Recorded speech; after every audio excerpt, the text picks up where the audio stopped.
Hello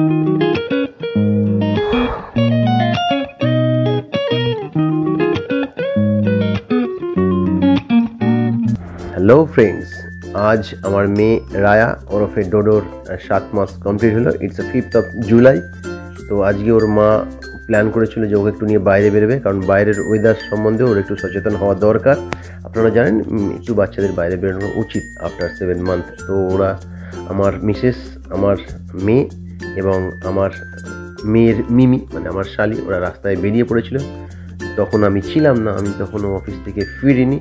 তাই ওরা বেরিয়ে ফোন করে, তুমি কি আসতে পারবে? তো আমি অফিস থেকে ফিরে তখন ওখানে গেলাম।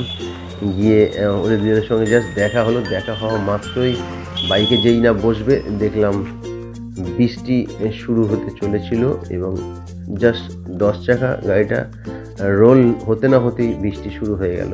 বৃষ্টি শুরু হওয়াতে আমি আর কোনো রিস্ক নিলাম না। ওকে কোনো রকমে ঢেকে ঢুকে একটু শেডের তলায় নিয়ে দাঁড়ালাম। শেডের তলায় দাঁড়ায় আমি কী করবো, আমি একটু চায়ে চুমুক দিয়ে নিলাম, কারণ আমি অফিস থেকে ফিরেছি, আমার খিদেও ছিল পেটে। একটু চা খেতে খেতে ভাবলাম কোথায় যাব না যাব, তা পুরনো জায়গা আমার সরসুনা কলেজের ধারে একটু যাওয়া যাক। সরসুনা কলেজের সামনে আমরা পৌঁছালাম। পৌঁছে একটু ওখানে আমার সাথে একটু চা খেলো, আমার মেয়েকেও একটু চা খাওয়ানোর চেষ্টা করলো। তো যাই হোক, আমরা একটু পার্কের দিকে এগোনোর চেষ্টা করলাম। সরসুনা কলেজের লেকের ধার, বহু পুরনো জায়গা, আমার পুরনো কলেজ। তো সচরাচর এখানে খুব ভিড় থাকে সন্ধেবেলা করে, বাট আজকে যেহেতু অ্যাবাভ মানে 9:30 বেজে গেছে, তাই লোক সংখ্যা খুব হাতে গোনা ছিল, 2-4 জন। তো আমি আর আমার মেয়ে ওই লেকের ধার, আমার সরসুনা কলেজের লেকের ধার দিয়ে হাঁটতে হাঁটতে একটু এগোতে শুরু করলাম। পুরনো লেক, পুরনো ঝিল, পুরনো জায়গা, ভালোবাসার জায়গা। তো লেকের ধারে একটু হাঁটলাম, বেশ ভালো লাগলো। তারপর আমার শালির ইচ্ছা হলো বাইরে বেরিয়ে একটু গোলা খাবে।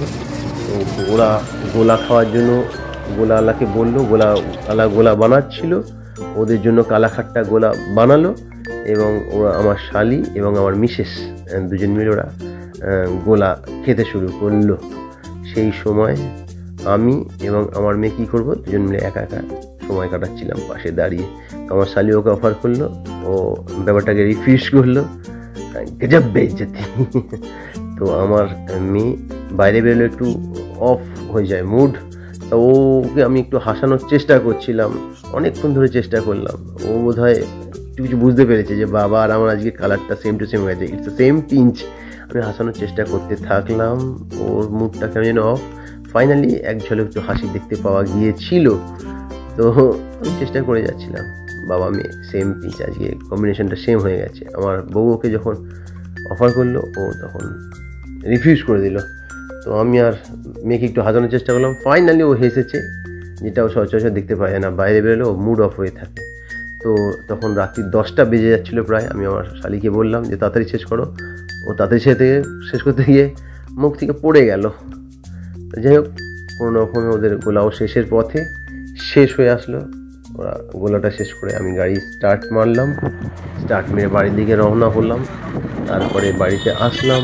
এসে আমাদের রাত্রিরে ডিনার ছিল আজকে dosa. It's a south Indian food. Dosa খেলাম। খেয়ে যেহেতু অফিস থেকে খুব টায়ার্ড ছিলাম, তো এসে আমি খেলা দেখবো বলে হন্তন্ত করে টিভি চালিয়ে খেলা দেখতে শুরু করলাম। বাট কখন ঘুমিয়ে পড়েছি আমার খেয়াল নেই। বাকিটা ওরা করেছে। Thank you, please keep watching, like, subscribe, thank you.